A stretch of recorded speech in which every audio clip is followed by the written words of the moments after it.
E aí, família, firmeza, mais uma aulinha da hora aí pra nós.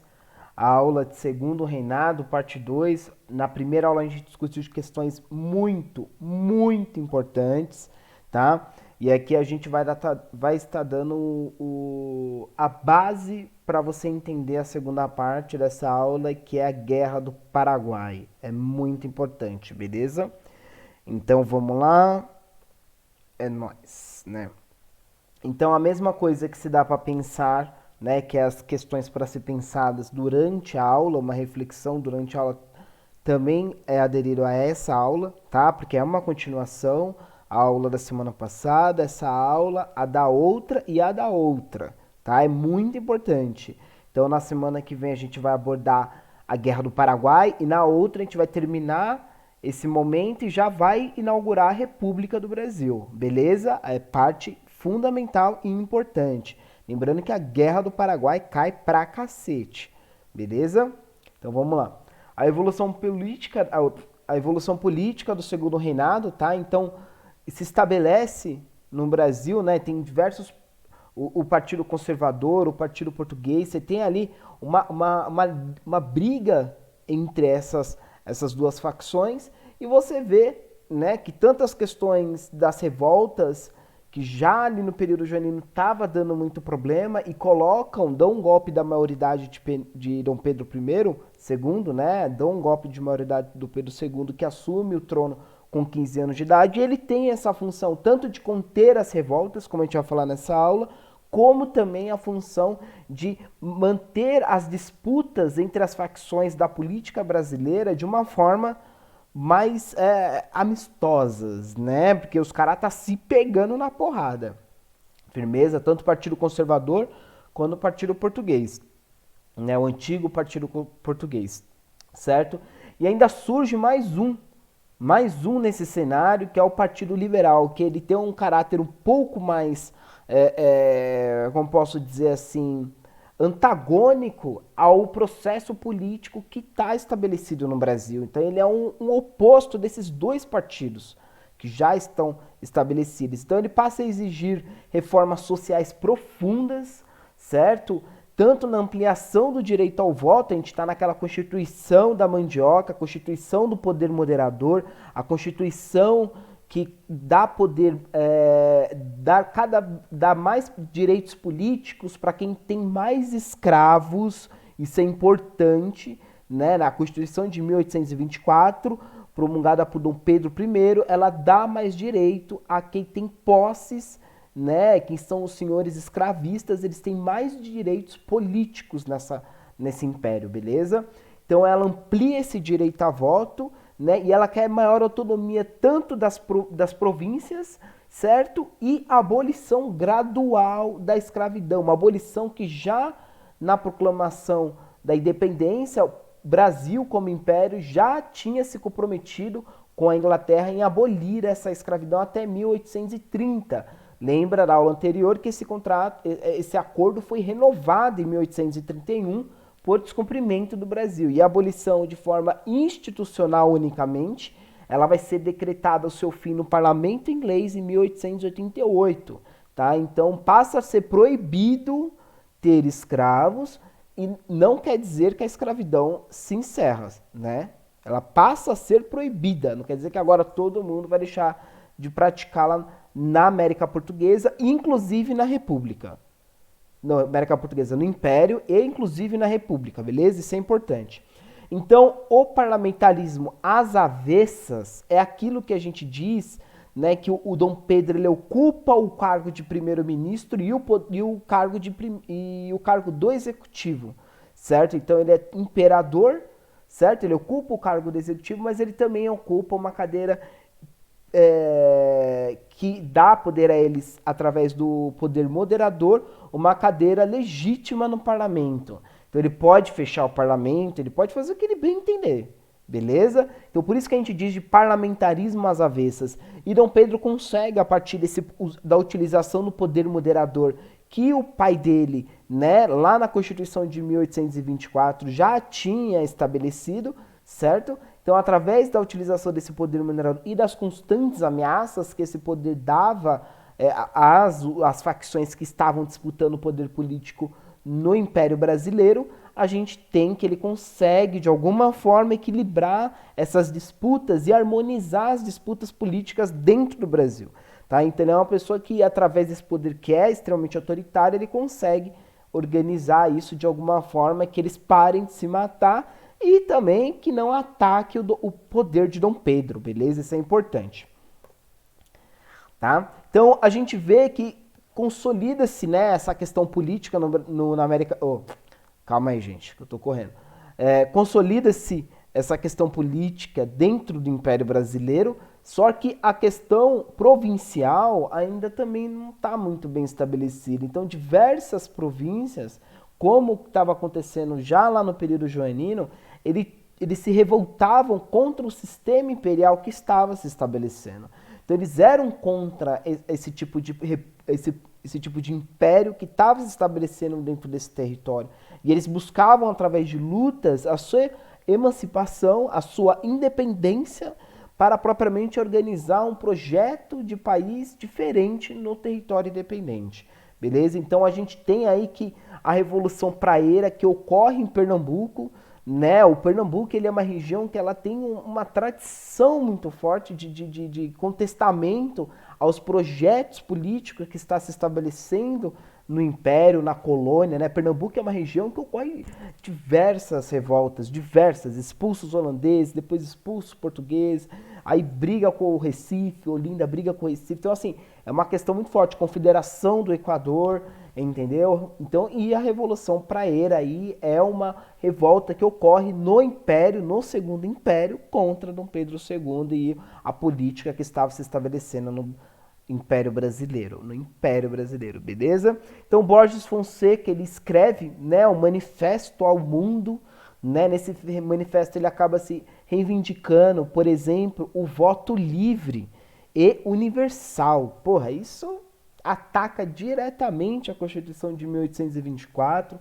uma Constituição onde quem poderia votar unicamente? As pessoas que possuíssem escravos, os escravistas, eles são os únicos que podem votar.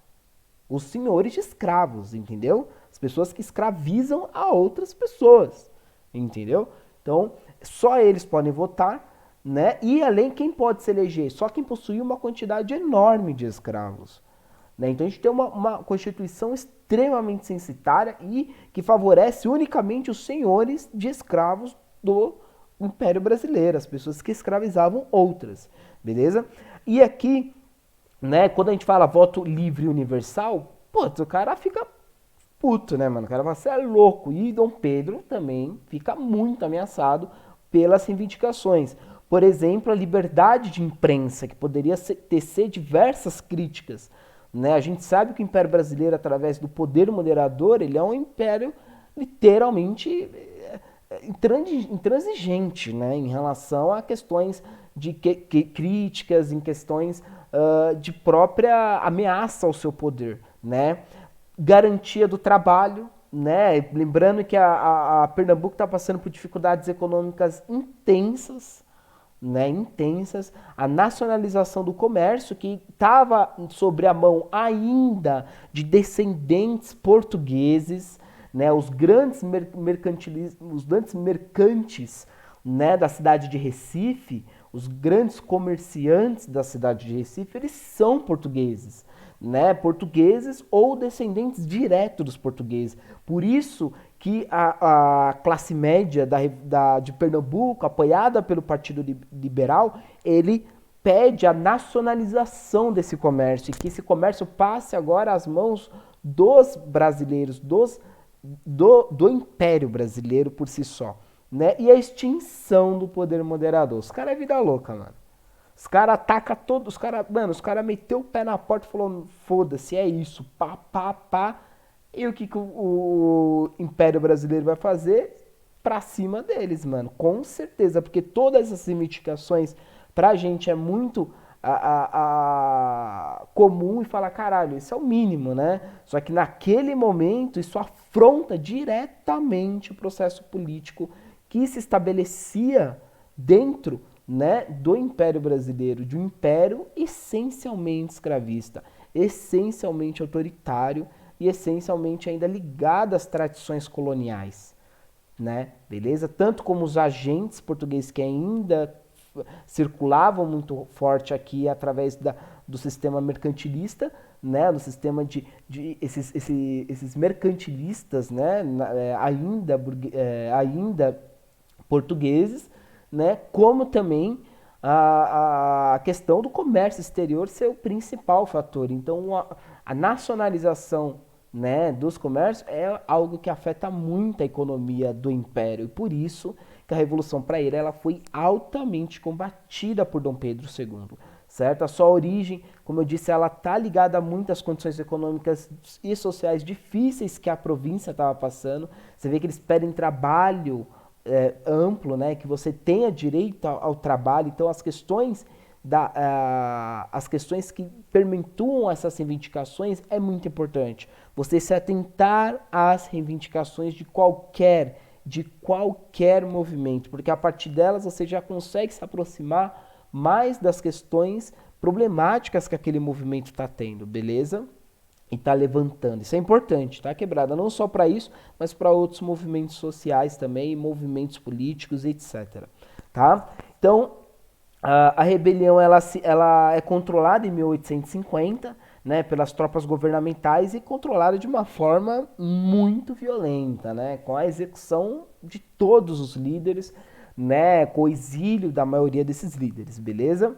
Então, a partir do momento que Dom Pedro consegue estrangular, não a única, né, que a Volta da Praieira ela não foi a única, mas a maior revolta, né, e a mais ameaçadora ao Império Brasileiro. Então, no momento que ele consegue estrangulá-la, né, executando todo esse e abafando ela, e também controlando o cenário político, aí Dom Pedro fala, não, agora vou focar na política externa. É aqui que a gente já vai começar a aderir àquilo que a gente vai discutir também na aula da semana que vem, que é a Guerra do Paraguai. Muito importante, beleza? Então, a partir da ordenação política e social, certo? Então, o risco de independência de províncias não estava mais eminente no Império, né? Então, os ares estavam mais ou menos tranquilos, mais ou menos. Não quer dizer que não houvesse revoltas, mas uma revolta organizada a ponto de ocorrer uma independência não ocorria mais de forma eminente, né? E a consolidação das alianças, né, foi possível, né, que a partir disso Dom Pedro II pudesse aderir às suas atenções à política externa. Então ele começa, né, ele é consolidado internamente o projeto, blá blá blá, é isso. Acabei falando aqui, nem percebi. Beleza? E isso, a partir disso, ele começa as suas intervenções na região do Rio da Prata. Eu vou mostrar para vocês qual é essa região já, fica calmo. Tá? Então, a partir disso, os objetivos, isso é importante. Os objetivos, se quiser anotar, óbvio, né? Os objetivos de controlar a navegação do Rio da Prata, porque essa navegação, essa foz do Rio da Prata, se ela é foz, ela tem um rio que passa dentro do continente americano, certo? Então, a partir desse momento, quem controla a foz pode colocar um pedágio na foz e falar, você só consegue vender o seu produto para os outros países pagando para mim o imposto. Então, é muito importante, é muito estratégico o controle da foz do Rio da Prata. É importante o que eu estou falando, porque isso vai dar o interesse brasileiro na foz e também vai dar o interesse do Paraguai nessa região, beleza? Que é da próxima aula, então é importante o que eu estou falando. Aí começa que essa região do Uruguai, né, que está entre o Uruguai e a Argentina, a foz do rio, já vou mostrar o mapa, vai ficar claro. Onde está a foz do rio, você tem ali na região do Uruguai uma disputa muito forte pelos aqueles fazendeiros, como a gente disse já na revolta da Farroupilha, certo? Pelos aqueles fazendeiros estancieiros, né, que chamam, né, as estâncias onde cria seu gado, já tem ali a partir um conflito entre o Uruguai, a província da Cisplatina, né, e os sulistas brasileiros. Por quê? Porque esses estancieiros brasileiros, do Império Brasileiro, eles começam a invadir o território da Cisplatina e a ocupar essa região, colocando cercas e criando esses animais lá, certo? Então, a partir disso, ele começa a invadir outras regiões e eles não aceitam ali na província da Cisplatina. Isso de uma forma natural, né? Óbvio. Os caras falam, você é louco, vocês são os cuzão, mano. Vocês estão invadindo aqui, não sabe o que nós vamos fazer? Se vocês não saírem daqui, nós vamos meter porrada. E o que eles fizeram? Eles sentaram porrada nos brasileiros e atacaram fogo nas cercas, nas fazendas que estavam em seu território, certo? E começou a criar uma rixa muito forte entre o Partido Blanco, certo? Que é o partido que estava no poder na província da Cisplatina, ali no Uruguai, o que é hoje o Uruguai, e o Império Brasileiro, e o Império Brasileiro começa a patrocinar a oposição dos blancos, que é o Partido dos Colorados. E falando, ó, Colorado, se você chegar lá no poder, você sabe que você vai ter que pegar essas terras e ceder ao Brasil. Mas a gente vai financiar vocês para chegar lá, se vocês se comprometerem em atingir os nossos interesses, beleza? Então ele se une, o Partido Brasileiro, ele se une à oposição do branco para derrubar os blancos e consegue derrubá-los, certo? Então Dom Pedro chega, né? Opa, aqui eu já avancei bastante, né? Então começa a ocorrer esse confronto entre as facções uruguaias, né? E também atuações da Argentina em favor do Uruguai, né? Contra esses gaúchos, certo? Aí chega um ponto, né? Que tanto esses argentinos contra os uruguaios, eles começam, como eu disse, a atacar fogo nessas fazendas. Aí o povo brasileiro, o Império Brasileiro chega no ápice da cara de pau, né, mano? Os caras chegam e falam, não, calma. Você tá tacando fogo na fazenda, parça, tá ligado? Não é assim que nós vamos ter que fazer. Então, assim, pra começo de conversa, pra mim conversar com você sem eu mandar o exército na porra da tua casa, você vai indenizar essas fazendas queimadas. Aí os blancos falam, mano, você tá tirando, né, tio? Você quer que a gente indenize essas porra, mano? Aí começa o confronto entre esses dois agentes históricos, beleza? Então, a partir desse momento, com a negativa do Uruguai em indenizar os gaúchos, né, o Império Brasileiro que estava a favor dos gaúchos, né, em uma negativa em indenizá-los, Dom Pedro II manda em 1851, viu, que é já bem posterior à dissolução da Revolta da Praíra, né? Em 1851, ele manda ocupar Montevidéu e Buenos Aires com o interesse, né, de derrubar os blancos. Ele derruba o Partido Blanco, empossa os Colorados e, a partir disso, ele chega para os Colorados e fala, ó, além dessa indenização, além do território, a gente quer controle, quer o controle da bacia do Rio da Prata, certo? Eu já disse, é uma área muito estratégica, então é fundamental que tenha controle dessa área, entende? Eu vou te mostrar aqui, daqui a pouco, né, na realidade. Aqui a gente tem uma representação, né, uma foto, na realidade, eu acho que é uma foto, parece uma foto, né, velho? Se não é, foda-se, né? Não é uma foto, é óbvio que não é uma foto, porque essa porra é de 1850, mas, mano, deve ser alguém, um cosplay, tá ligado? Acho que essas são as ideias. É um cosplay, mas parece uma foto. Mas não é da época, porque se fosse, não teria como, certo? Então é um cavaleiro gaúcho, né, que eles foram usados como milicianos, né, pelos caudilhos na região da Platina. Os caudilhos são os colorados, tá? Então você pagava, os colorados pagavam para esses milicianos gaúchos, milicianos gaúchos, certo? Para atacar de forma sistemática o governo branco, né? A ponto que a gente chegou com o Dom Pedro mandando um exército brasileiro para derrubar o governo e derrubou, beleza? Aqui a gente tem que o governo resistiu, né? Aqui a gente tem um cerco, aqui é a cidade de Montevidéu, né?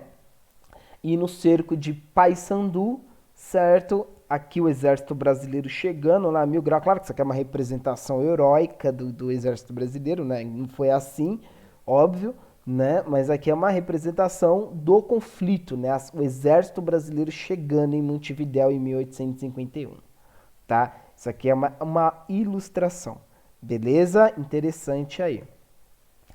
Agora, por que é tão importante dominar essa porra, né, velho? Pra quê, né? Pra que toda essa treta do caralho, parça?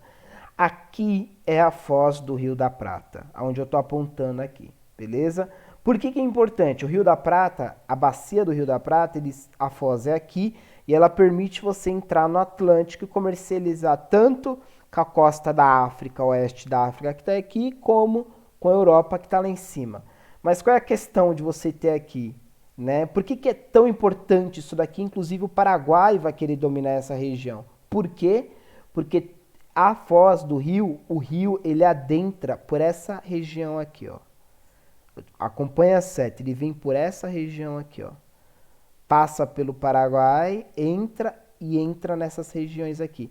Então ele dá acesso da Argentina, Bolívia e Paraguai. Então todas as regiões aqui, ó, que ocupam a província, aqui é a província da Cisplatina, né? Mas o que a gente chamaria lá na América Espanhola de bacia da Cisplatina, né? A região da Platina, região da Platina, que é tudo isso daqui, ela tem como grande estrada, né? Estrada fluvial, a bacia do Rio da Prata. Então, tudo que se produz nessa região é escoado pelo Rio da Prata. Então, se o Império Brasileiro domina essa região, ele coloca um pedágio aqui e todo mundo que tentar comercializar com os europeus ou com qualquer país do exterior terá que pagar taxas de impostos para o Império Brasileiro. Então, isso a gente já sabe, né? Já tá de cara, acho que está evidente o porquê o Império Brasileiro se interessava tanto por essa região a ponto de defender os gaúchos na tomada de terra que eles estavam fazendo na Cisplatina, que é aqui, o Uruguai. E além disso, dominando isso daqui, ele teria não só poder dessa região, mas como ele domina aqui também o Amapá, essa região do Amapá, né, o estado do Amapá, e a capital do Macapá é a foz, a capital do Macapá é a região da foz do rio do Amazonas, que adentra todo o território, certo? Onde as drogas do sertão eram muito exploradas. Ele adentra todo o território do rio Amazonas, o Rio Negro, Rio Solimões, né? E vai tanto para Venezuela, Colômbia e Peru. Lembrando que a nascente do rio Amazonas é no Peru, beleza? Então todas essas províncias daqui, ó, essas nações que estavam pipocando aqui, certo?